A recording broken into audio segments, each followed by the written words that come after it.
Amis auditeurs, amis partenaires, bonjour, bienvenue sur la chaîne Le Gospel intérieur pour une véritable pratique spirituelle. Alors aujourd'hui, nous entamons une série de 4 vidéoconférences sur le thème des lois spirituelles. Alors, d'ores et déjà,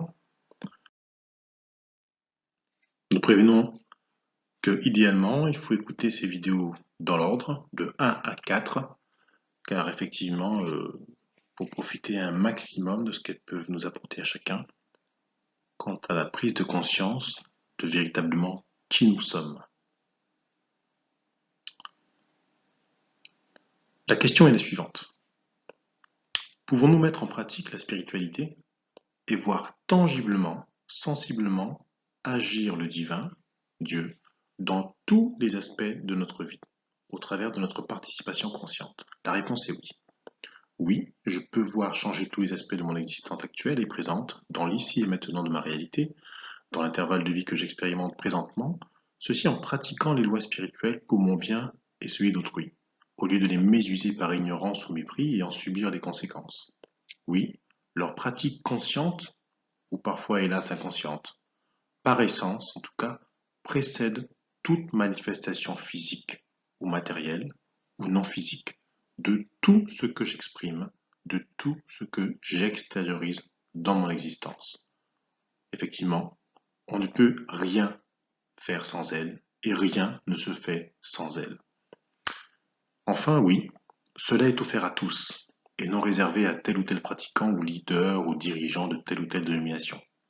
L'approche consciente de ces réalités est soutenue par un choix, et ce choix peut être initialement religieux, mystique, métaphysique, ésotérique, ou multiple, ou simplement spirituel. Il est le plus souvent nécessaire cependant de choisir de s'y pencher pour découvrir la réalité de ces lois et leur efficience.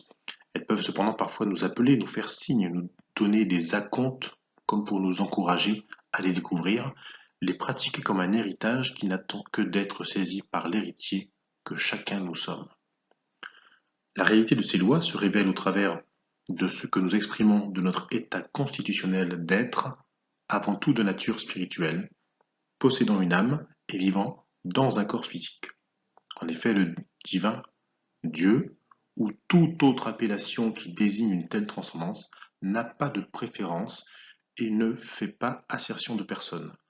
La pratique de ces lois et notre degré de mise en conformité à ces lois révèlent assurément notre degré de prise de conscience de notre véritable nature d'être spirituel, de notre être intérieur.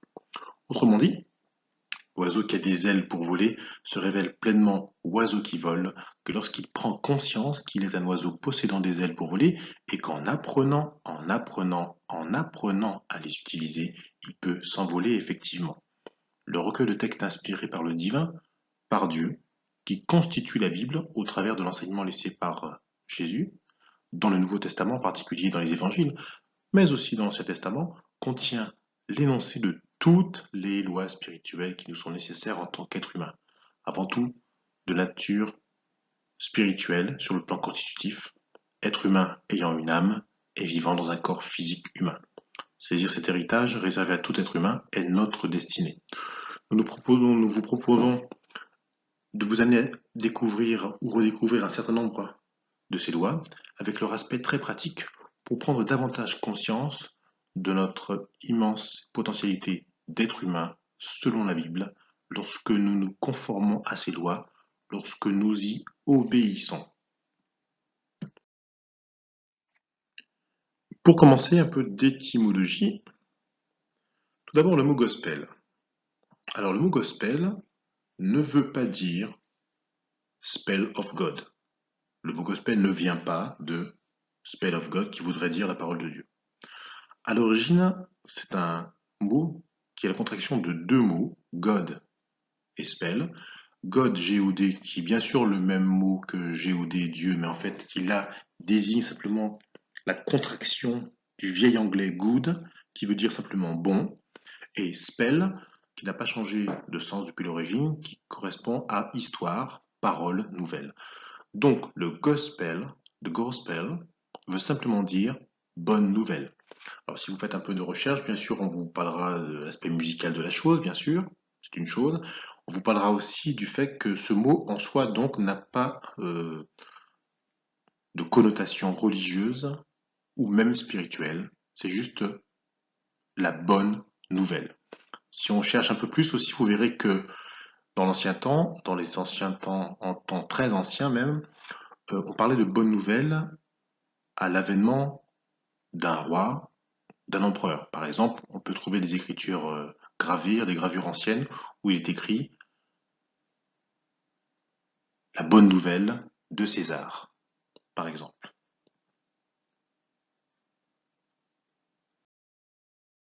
Juste une diapo courte pour vous signaler donc que quand on veut étudier la Bible, il faut savoir que c'est un texte qui a été traduit dans notre langue à partir de plusieurs langues. Et donc ces anciennes langues sont le grec ancien, l'hébreu et même l'araméen. Et donc sachez que ce que nous lisons aujourd'hui a subi beaucoup de transformations, donc hélas, ou peut-être tant mieux, attention à ce que nous croyons avoir compris pour pouvoir l'interpréter. Évangile. Alors le mot évangile vient du grec evangelium, qui veut dire bonne nouvelle, porteur de bonnes nouvelles. Alors, dans l'esprit général, les gens ont retenu beaucoup de ce terme sur le plan religieux, sachant qu'encore une fois, l'origine du mot, lui, n'est pas religieuse, il désigne simplement une bonne nouvelle, comme le gospel. Voilà. En général, donc, quand on parle de la bonne nouvelle de l'évangile, on parle de la naissance, la vie, la mort et la résurrection de Jésus-Christ, et son histoire est rapportée dans la Bible, dans la partie Nouveau Testament. Métanoïa, c'est un mot grec qui veut dire changement de mentalité, changement de vue, renversement de la pensée, celui qui fait volte-face. Mais aussi tristesse qu'on éprouve de ses péchés et la douleur d'avoir offensé Dieu, acte de repenser sa façon de penser. À savoir que ce mot a été traduit en français dans les textes spirituels et notamment bibliques par le mot repentance. Donc quand même retenir que la repentance, c'est le fait de repenser sa façon de penser, le fait de changer de point de vue. Le mot péché. Alors ce mot vient de l'hébreu hatta, du grec amartia ou encore en latin peccatum. Alors ce mot ne désigne rien du tout de spirituel ou de religieux. À l'origine, ça veut dire objectif manqué, égarement, erreur, manque de concentration, manquer le but ou la cible, ne pas atteindre son potentiel, ça c'est une définition qu'il faudra retenir, ne pas atteindre son potentiel, faire une erreur. Le mot foi, un mot très connu des textes religieux aussi, et pourtant, ce mot en fait vient d'un mot grec qui est pistis. Et ce mot grec, à l'origine, veut dire idée de confiance qui se donne et ou qui se reçoit, engagement durable de la confiance. Et c'est ce mot pistis qui a été traduit dans la Bible par le mot foi. Alors, à savoir que ce mot, en fait, comme encore une fois, n'a rien de religieux, et je vais même vous le montrer en vous donnant la définition biblique de la foi, que beaucoup de gens qui lisent la Bible connaissent. Or, la foi est une ferme assurance des choses qu'on espère, une démonstration de celles qu'on ne voit pas. En Hébreux 11.1. Et donc là, quand vous lisez ceci, quand vous lisez ou relisez, vous verrez que là, il s'agit pas de quelque chose de totalement impalpable. C'est décrit ici comme une sorte de capacité à tenir ferme dans l'assurance des choses qu'on espère, et la démonstration parce que nous exprimons que nous ne doutons pas de ce que nous considérons avoir déjà obtenu, alors même que présentement, nous ne le voyons pas encore accompli. Et ce sens, du coup, exclut donc une croyance stérile qui n'exprime pas l'absence de doute dans ce qu'elle exprime. La foi peut donc être considérée un peu comme une capacité qui doit être mise en action. Et c'est écrit partout, mais je vous le dis quand même, elle ne sert de rien sans sa mise en action, sans son utilisation. L'identité spirituelle en Christ. Alors il faut savoir que l'enseignement laissé par le Christ, par Jésus-Christ dans les évangiles, nous invite très clairement à s'identifier à l'être intérieur dont nous sommes constitués avant tout. Nous devons choisir d'accepter l'idée qu'en nous, à l'intérieur de nous, réside constitutionnellement le divin. Et nous sommes invités à nous identifier à la nature spirituelle du Christ à l'intérieur de chacun de nous. Comme si chacun, nous avons en nous cette nature divine qui est christique. C'est là un premier point très fondamental qui, hélas, parfois est laissé un peu de côté par les traductions parce qu'on n'explique pas aux gens ce qu'il faut. Par exemple, en Luc 17, 21, vous avez cette phrase très connue, on ne dira point il est ici ou il est là, car voici le royaume de Dieu est au milieu de vous. Eh bien, quand vous prenez la traduction, ne serait-ce qu'en grec ancien ou même en araméen, cette traduction est fausse, puisqu'en fait, le royaume de Dieu est à l'intérieur de vous. Je dis bien, le royaume de Dieu est à l'intérieur de vous, est une traduction correcte. Voilà. Donc voilà déjà une première réalité qui est très proche de chacun et qui s'avère dans la compréhension de l'enseignement de Jésus, pour chacun, quand même assez utile. Alors en effet, pourquoi il faut partir de là? Parce que quand même, voilà, euh, le Jésus en question nous invite à devenir ses amis, et non des serviteurs, comme beaucoup de gens le croient. Ouais. Jean 15, 14, 15, il nous dit, vous êtes mes amis si vous faites ce que je vous commande. Autrement dit, si vous suivez mon enseignement, si vous comprenez l'enseignement. Je ne vous appelle plus serviteur, parce que le serviteur ne sait pas ce que fait son maître, mais je vous ai appelé ami, parce que je vous ai fait connaître tout ce que j'ai appris de mon Père. Donc là, c'est clair, il nous fait comprendre, qu'il nous fait apprendre, qu'il nous a fait connaître tout ce qu'il a appris de son Père céleste. Bon, du divin, quoi, de Dieu. D'accord. C'est déjà extraordinaire. Encore un autre verset, Jean 14, 12. En vérité, je vous le dis, celui qui croit en moi fera aussi des œuvres que je fais, et il en fera de plus grandes parce que je m'en vais au Père. Donc là, il nous invite à faire comprendre que ce qu'il a fait, on trouve ça formidable, mais qu'on peut en faire autant, voire plus. En Jean 15, 7, si vous demeurez en moi, autrement dit, si vous croyez à mon enseignement et que vous le pratiquez, évidemment, et que mes paroles demeurent en vous, demandez ce que vous voudrez et cela vous sera accordé. Alors là, quand même, je trouve cela formidable. Je ne sais pas ce que vous en pensez, mais quand même, on nous invite là à comprendre qu'il y a quelque chose de formidable. Donc le jeu peut-être en vaut largement la chandelle. Mais ça va plus loin. Et oui, ça va plus loin. En Jean 10, 33, 34, eh bien, on découvre que Jésus fait comprendre à ses contemporains que Dieu leur a dit qu'ils ont été faits de petits dieux, par Dieu. Jean 10, 33, 34. Les Juifs lui répondirent, ce n'est point pour une bonne œuvre que nous te lapidons, mais pour un blasphème, et parce que toi, qui es un homme, tu te fais Dieu. Jésus leur répondit, n'est-il pas écrit dans votre loi, j'ai dit, vous êtes des dieux. En fait, il reprend un verset, un psaume, qui dit exactement ceci, là c'est Dieu qui parle, j'avais dit, vous êtes des dieux, vous êtes tous des fils du Très-Haut.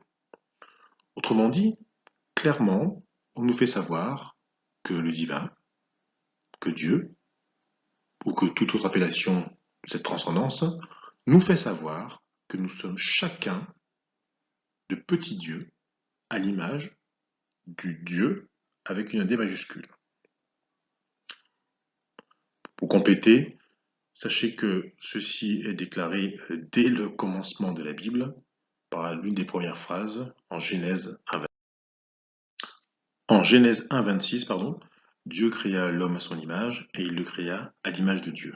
Il créa l'homme et la femme.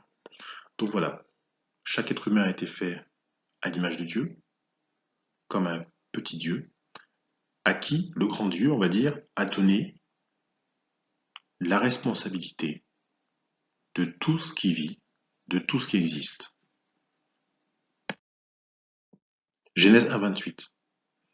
Dieu les bénit et Dieu leur dit, soyez féconds, multipliez-vous, remplissez la terre et assujettissez-la et dominez sur les poissons de la mer, sur les oiseaux du ciel et sur tout animal qui se meut sur la terre.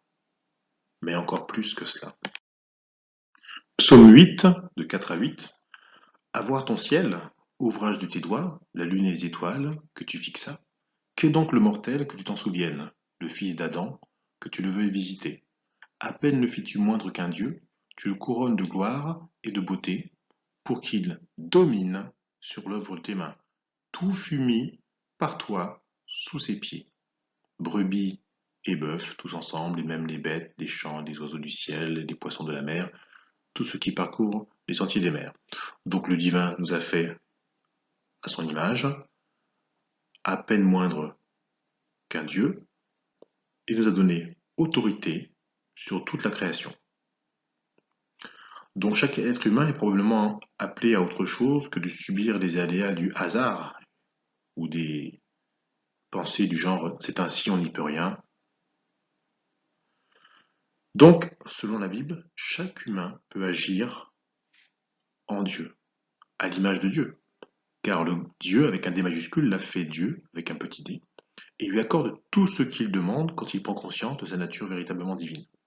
Nous sommes donc tous et chacun des créatures de Dieu, du divin.